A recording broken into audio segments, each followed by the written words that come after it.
Hi everyone, this is Fred from 4x4 Shop. Today we installed navigation, backup camera and HDMI input for Dodge Journey with 8-inch screen. So as soon as we go to reverse, the screen changed to backup camera. Also by holding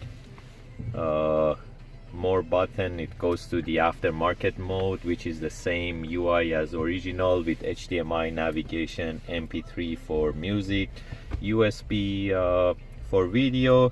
We can add DVR to the same screen. It has OBD reader that it reads the information of the car.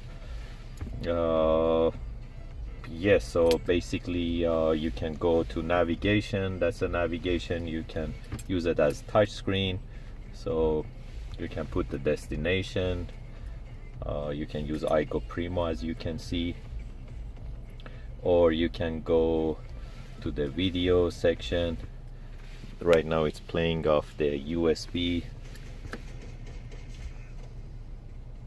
You can even watch while you drive.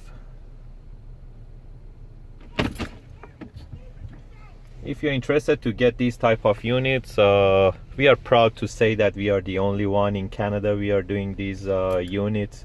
You can give us a call at 905-604-4294, or you can visit our website at 4x4shop.ca. Thank you and have a great day.